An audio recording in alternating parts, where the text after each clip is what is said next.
Ja ho diu el refrany que el mal temps bona cara, i tot i la tramuntana i la pluja que va caure just abans de començar el concert de Miguel Bosé als Jardins de Cap-roig, els espectadors es mostraven així d'animats.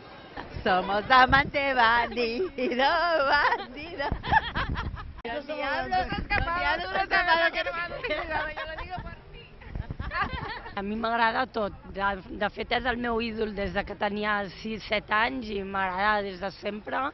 Estic super emocionada, és el primer concert que aconsegueixo anar-hi i bé, espero que el temps millori i bé, estic molt contenta d'estar aquí. A mi com a artista m'agrada molt i la veritat és que l'he vist un parell de vegades i m'ho he passat molt bé. Per tant, per això he volgut repetir, perquè m'ha agradat.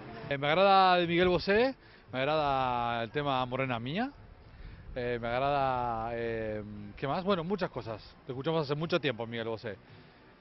Y además ella es súper fan. Y la venimos a acompañar. Y hace mucho frío, es cierto, hace mucho frío. Pero ¿qué importa si estamos viendo a Miguel Bosé, verdad? Per mi és una icona i m'encanta tot lo d'ell, tant el seu estil, la seva manera de ser i a nivell també humà el trobo una persona molt interessant.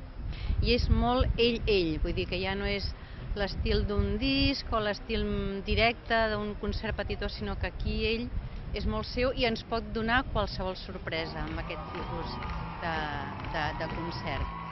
A les 10 en punt el públic desapareixia de les grades per aixoplugar-se, però de seguida apareixia la banda de Miguel Bosé de l'escenari i tots els seguidors es col·locaven al seu lloc amb paraigües o impermeables. Entre rialles, Bosé comentava la imatge que veia des de dalt l'escenari, amb tots els espectadors coberts amb els paravents. De seguida, però, es posava a interpretar el seu darrer treball MTV Unplugged, mostrant aquesta nova faceta de l'artista espanyol més llatí i personal.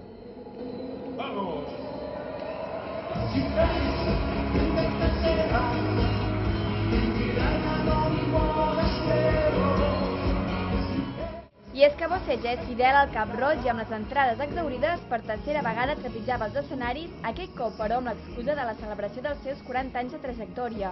Va aprofitar, per tant, per interpretar els seus grans èxits i emocionava així els seus seguidors que més d'una vegada van aixecar-se per cantar i ballar.